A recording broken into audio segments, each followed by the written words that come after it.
Hey, it's Greg Otten here with MaritimeGardening.com. And today I'm going to talk about using seaweed as a mulch. I get a lot of questions about using seaweed as a mulch, and today I'm going to try to answer them all. Stay with me.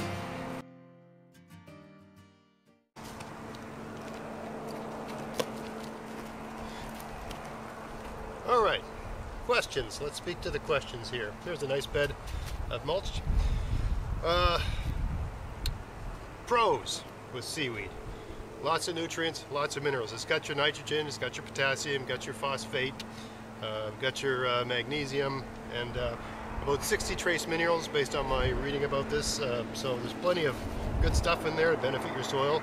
The organisms are going to eat it, and they're going to just distribute it throughout your soil. It's a great mulch. Good moisture retention. I mean, seaweed is hydrophilic. It loves moisture. It's attracted to moisture. If there's the slightest bit of dew, it's going to swell up with that, and that'll, facilitate its breaking down, make it easier for the organisms to eat it, and all that sort of stuff. It's a very good mulch. I did a video last summer at the height of like a really dry spell during the summer called, I think the title of the video is called "No Rain, No Problem," and I showed that over there, in various places in my garden where I had seaweed, I showed, I think in the video I showed different mulches and how they're able to retain moisture, because I really didn't water my garden from about the 1st of July.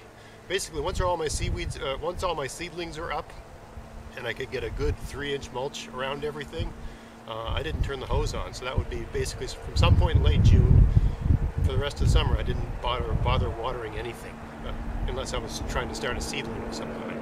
Any plant that was 4 inches high didn't need any water from that point on, because all the different mulches here, I use seaweed, hay, leaves, and wood chips, depending on what I can get my hands in, although I do really like seaweed a lot.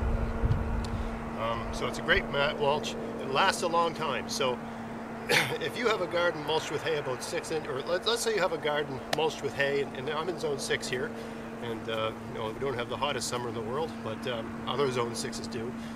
If it's a foot high at the, let's say, June, it'll be, hay will be like an inch high by the end of the growing season.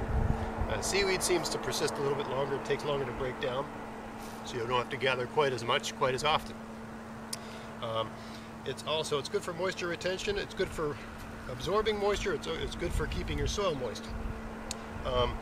In terms of heat, for this climate where everything freezes solid every winter and you can't start gardening here until your soil thaws, and I've had years where the soil didn't thaw till May, and typically it thaws in early April, but not always. It depends on the kind of winter you've had and unique conditions for that winter.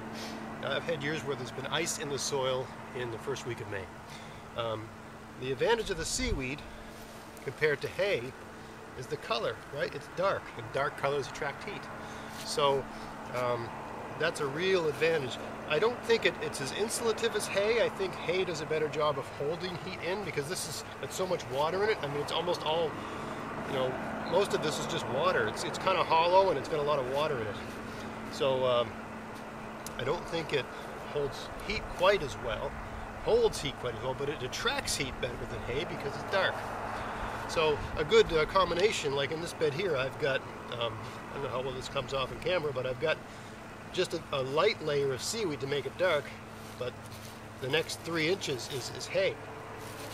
So my thinking here is that the seaweed will attract heat from the sun, and the hay will hold the heat that's in this bed, and all the stuff that's rotting in the soil and so on, it's like you're creating this giant compost pile that'll be ready to go next spring. This is November here, late November, mid to late November in Nova Scotia, Canada.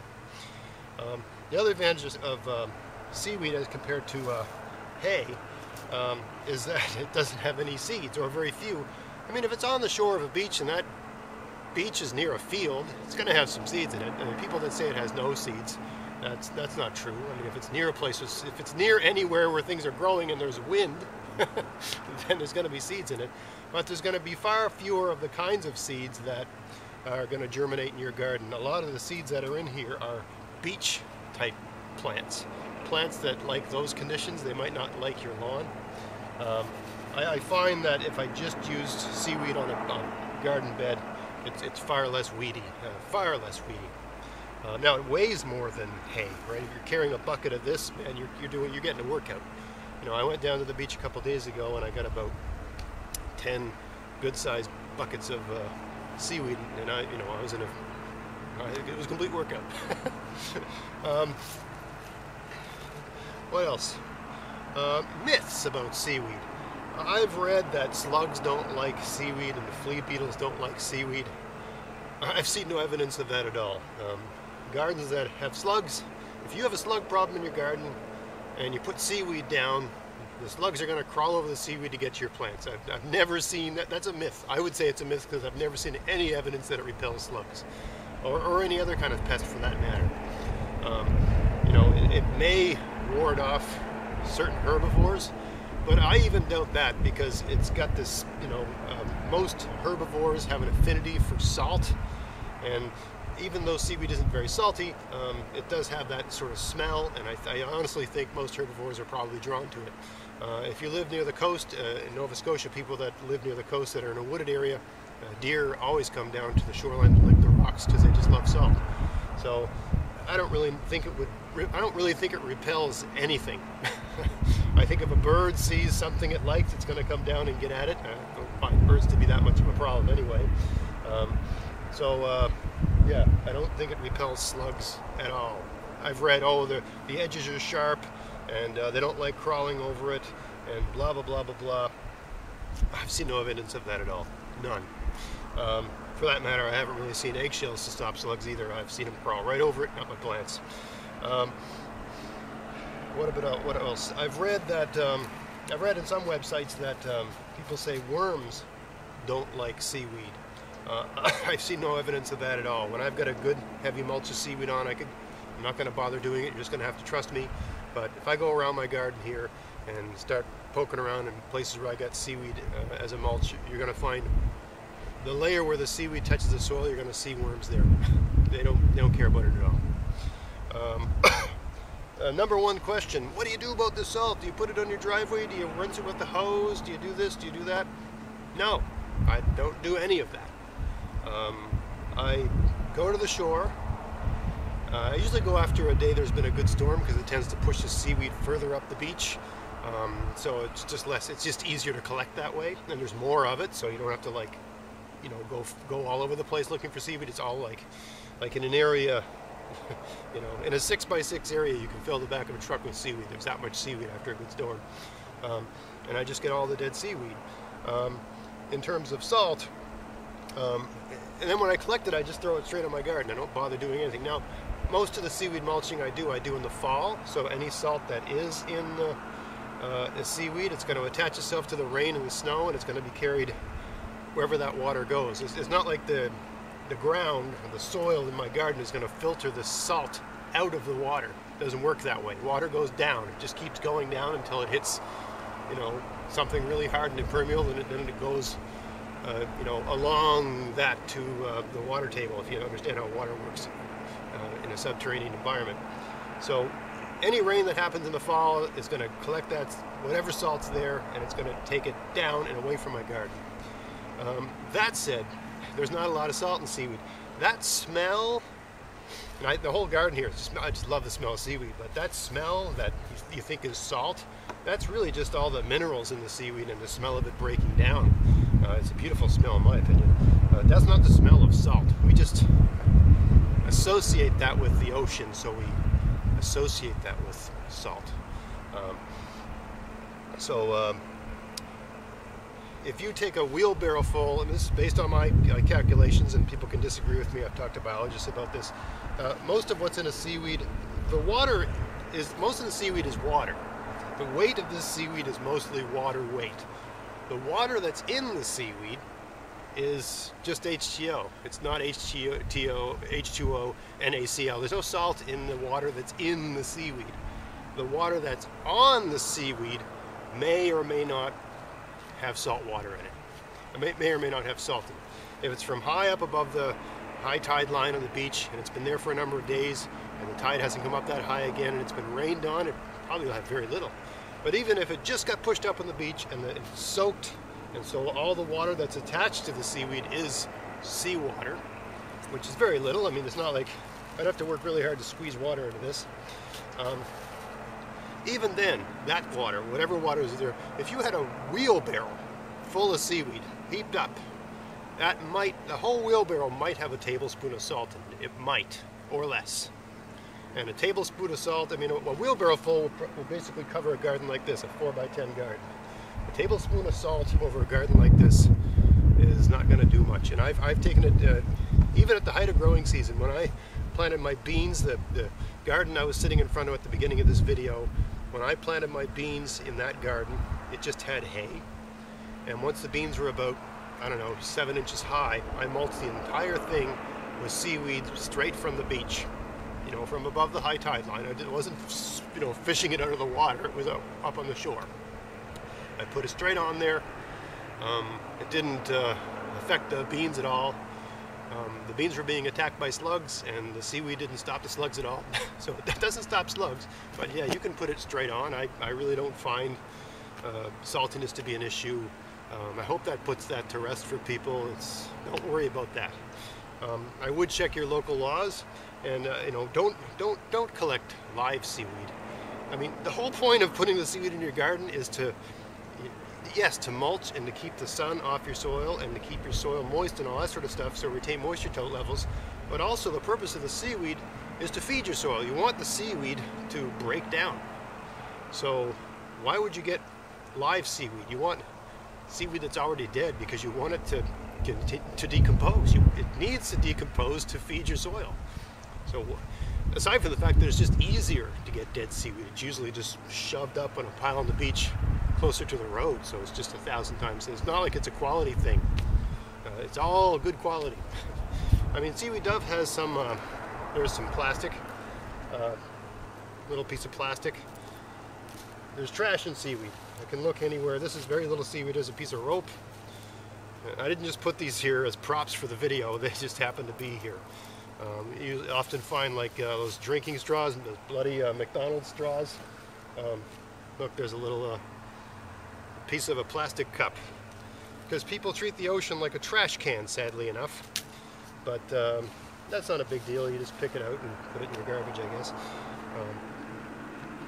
That's one of the only drawbacks. But really, for me, it's all positives when it comes to seaweed. So let me just do a quick shot of me applying it to my garden, just so you can see how I go about doing that. All right, stay with me here.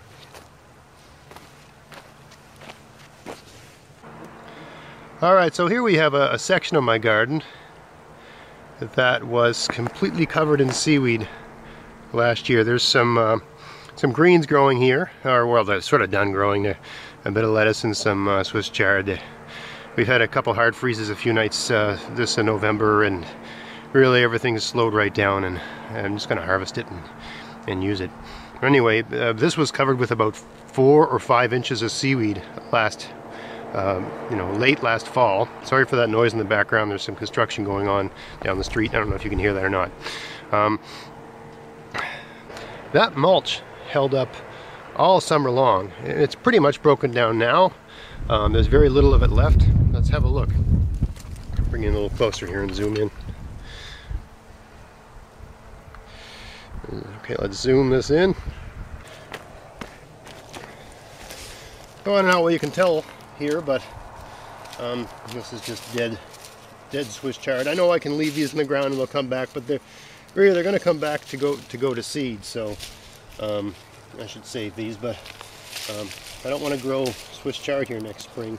Not only that, but when they come back to go to seed, they don't really produce a lot of foliage. They're really more focused on making flowers, and they don't taste as good. And I'd rather just grow fresh Swiss chard next year. Anyway, if you look at the soil here, potato. I grew potatoes here all summer long.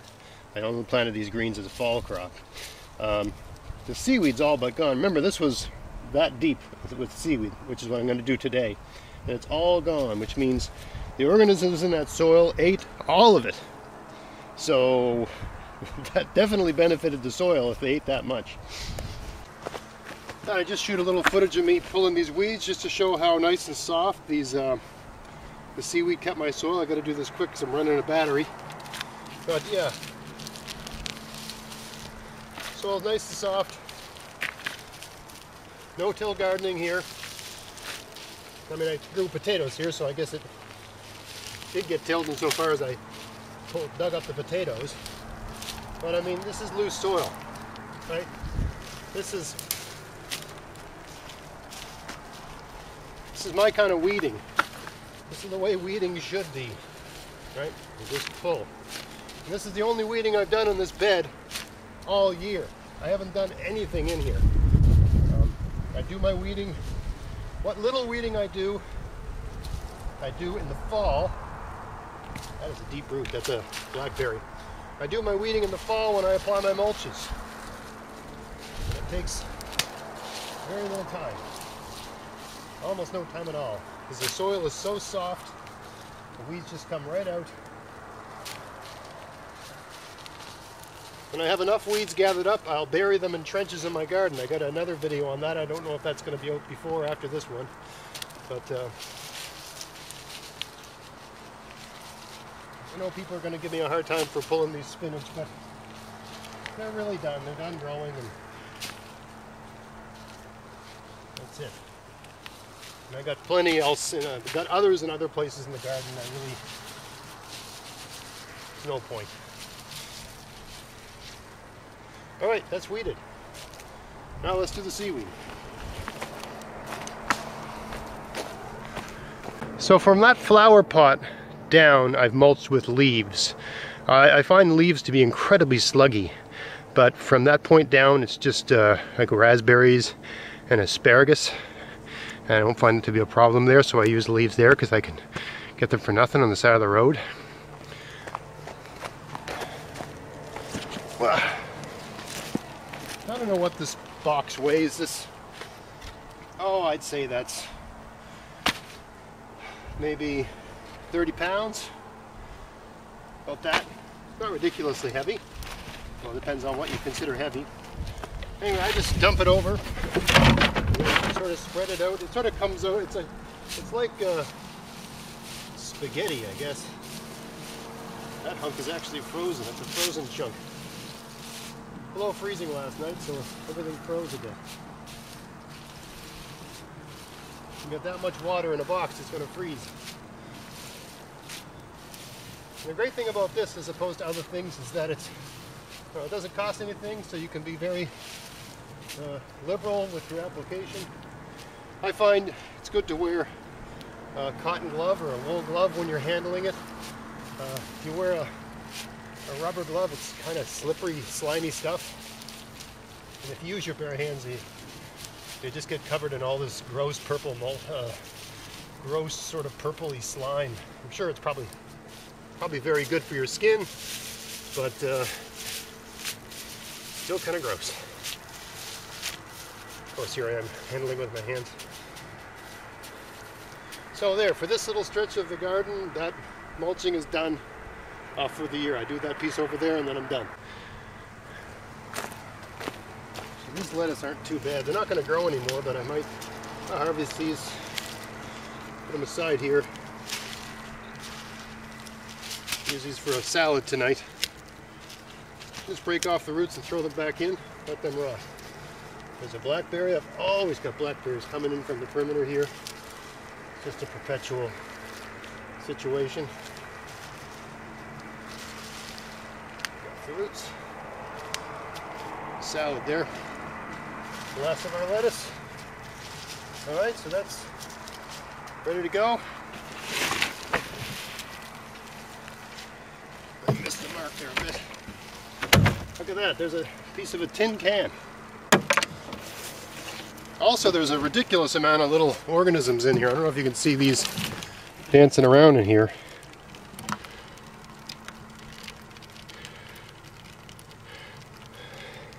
Call those sandhoppers or sand fleas. They look like fleas.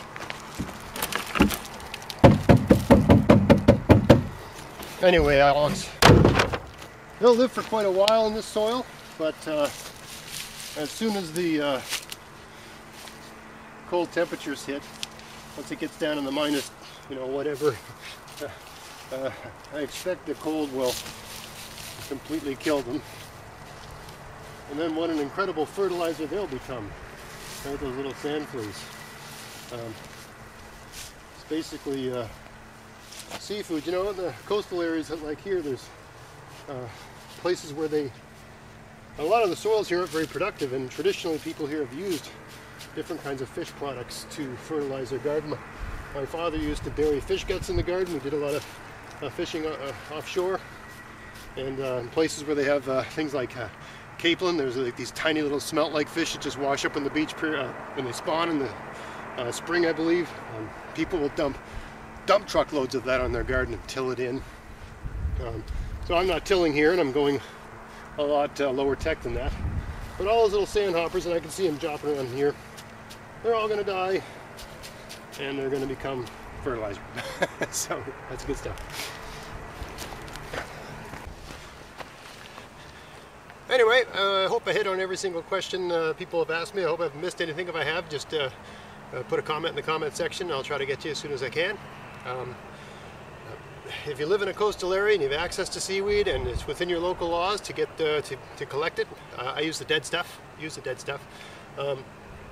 Then by all means go for it. You just need a couple containers, and you can even put it in your car if you're careful. You don't want to mess up the car. So yeah, give that a try. So I hope you found this content helpful. If you enjoyed this content, like us on Facebook, subscribe to my YouTube channel, and check out the podcast, maritimegardening.com. Until next time, get out there, get at it, have fun in your garden. Thanks for watching.